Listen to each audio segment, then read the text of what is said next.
사랑하는 성도 여러분, 요즘 코로나19가 심각하게 확산되어지고 있습니다. 이런 때에 하나님께서 여러분들을 안전하고 또 평안하게 지키시고 보호하고 계시는 줄 믿습니다. 오늘도 영상 설교로 여러분들을 만나 뵙게 되었습니다. 하나님의 말씀 여호수아 7장 10절 그리고 8장 3절 두 군데 말씀을 제가 읽어 드리겠습니다. 먼저 여호수아 7장 10절입니다. 여호와께서 여호수아에게 이르시되 일어나라 어찌하여 이렇게 엎드렸느냐. 그리고 8장 3절입니다. 이에 여호수아가 일어나서 군사와 함께 아이로 올라가려 하여 용사 3만 명을 뽑아 밤에 보내며. 아멘. 오늘 이 말씀의 배경은 7장과 8장 전체 말씀입니다. 오늘 말씀의 제목입니다. 하나님께서 일어나라 하십니다. 아멘. 철옹성이라 여겼던 여리고성이 하나님의 말씀대로 무너져 내려 이스라엘이 승리를 거두었습니다. 이 승리의 여세를 몰아서 조그만한 성이었던 저 아이성을 정복하기 위해 군사를 보냈습니다. 그런데 이스라엘이 그만 패하고 말았습니다. 쉽게 승리할 것으로 생각했던 아이성에서 패한 여호수아는 그 패전의 원인을 알고자 하여 하나님의 궤 앞에 엎드려 기도했습니다. 이때에 오늘 읽은 7장 10절에 하나님께서 일어나라 어찌하여 이렇게 엎드렸느냐 하시면서 아이성의 패전의 원인을 알려주시고 또 아이성을 정복할 수 있는 방법도 가르쳐 주셨습니다. 그래서 오늘 두 번째 본문인 8장 3절에 여호수아는 일어나서 용사 3만 명을 밤에 아이성으로 올려 보냈습니다. 그래서 결국 아이성을 정복하고 승리를 거두게 되어졌습니다. 이 과정에서 하나님께서 일어나라 어찌하여 이렇게 엎드렸느냐 하시는 이 말씀이 오늘 우리에게 주시는 교훈은 무엇일까요? 그 교훈을 오늘 두 가지 말씀을 드리려고 합니다. 첫 번째는 사람은 누구나 실수를 한다는 사실입니다. 아이성 전투에서 이스라엘이 패한 원인은 두 가지인데요. 첫 번째는 여호수아의 실수라고 할 수 있습니다. 무슨 말인가 하니까 여호수아가 아이성을 정탐하러 사람을 보냈습니다. 그리고 그 정탐꾼들이 돌아와서 보고를 한 말을 듣고는 하나님과는 그 어떤 소통도 하지 않고 정탐꾼의 말만 듣고 군사 행동을 전개를 했습니다. 이러한 사실이 7장 2절에서 4절에 나타나고 있습니다.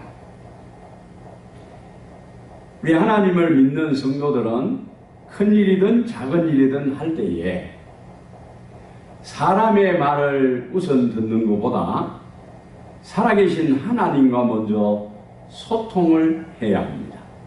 그래서 하나님이 주시는 지혜를 얻고 또는 응답을 받아서 행동을 하고 일을 할 때 승리하고 성공할 수 있습니다.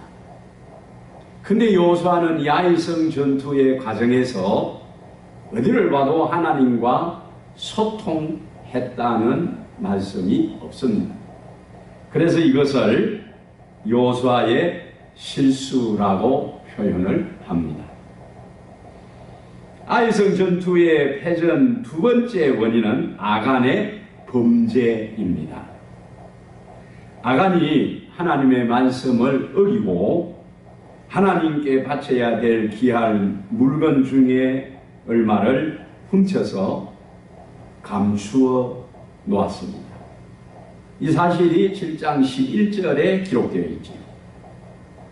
이렇게 하나님의 말씀에 거역하고 하나님께 바쳐야 될 물건을 훔쳐 감춘 것이 죄가 되었습니다.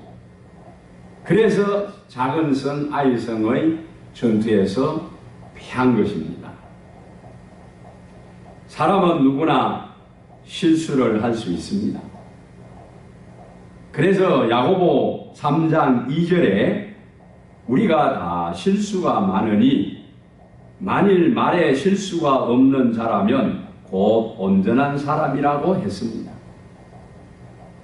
말에나 행동에나 실수 없이 그렇게 산다면 얼마나 좋겠습니까마는 우리는 다 말에 실수가 많은 사람이라고 말하고 있는 겁니다. 그런데 중요한 것은 실수를 하고 실수를 인정을 하고 바꾸고 고치는 지혜로운 사람이 있는가 하면 실수를 하고도 인정을 하지 않고 고치거나 바꾸려고도 하지 않는 어리석은 사람도 있습니다. 오늘 우리는 어떤 사람이어야 할까요? 우리도 실수할 때가 있습니다. 그러나 실수했을 때 실수를 인정을 하고 고치는 지혜로운 성도가 되어 집시다. 그리하면 지금 이 세상이 훨씬 더 살기가 아름답고 좋은 세상이 되어질 줄 믿습니다. 또 하나님께서 일어나라 어찌하여 이렇게 엎드리느냐 하는 이 말씀이 우리에게 주는 두 번째 교훈은 하나님은 다시 기회를 주신다는 사실입니다.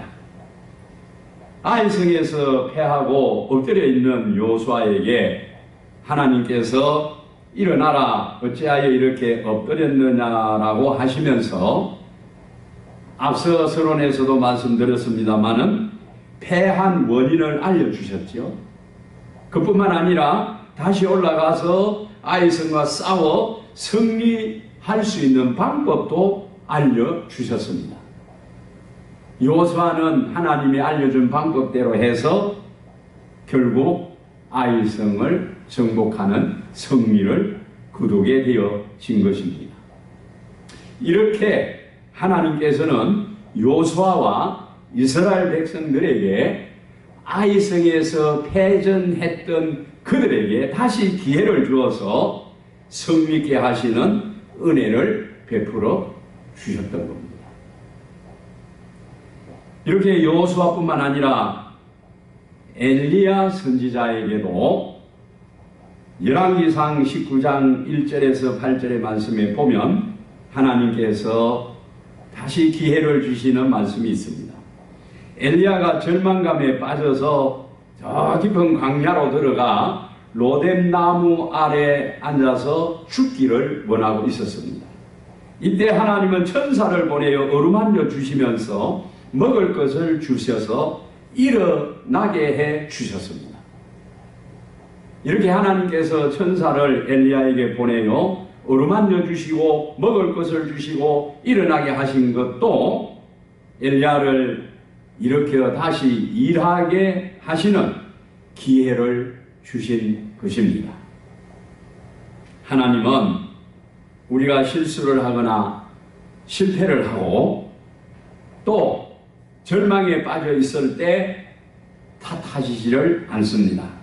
오히려 일어나라고 하시면서 다시 기회를 주시는 참 좋으신 하나님이십니다. 오그 만디노라는 분의 책 위대한 상인의 비밀에서 이런 글이 실려 있습니다. 오늘부터 나는 새로운 삶을 시작한다. 오늘 나는 실패의 피멍과 굴욕의 상처와 너무도 오랫동안 견뎌온 나의 낡은 피부를 벗겨내련다. 오늘 나는 새로이 태어난다. 이거는 실패하여서 만신창이가 된 상태에 있지만은 그런 모든 것에서 벗어나고 오늘 내가 새로이 태어나듯이 새롭게 시작한다는 결단을 말하고 있는 내용입니다. 사랑하는 성도 여러분, 성도인 우리가 실수하거나 실패할 때도 있습니다. 그리고 현실을 보며 절망할 때도 있습니다. 지금 우리가 살아가고 있는 이 시기 어렵고 힘든 일들이 많고 코로나19가 창궐해서 불안하고 있습니다. 그러나 하나님은 우리를 향하여 일어나라, 어찌하여 이렇게 엎드렸느냐고 하시면서 다시 기회를 주시는 오늘 이 말씀을 들으시면서 여러분 모두 다시 힘차게 일어나시고 열심히 살아가시기를 주님의 이름으로 축복합니다. 할렐루야. 아멘.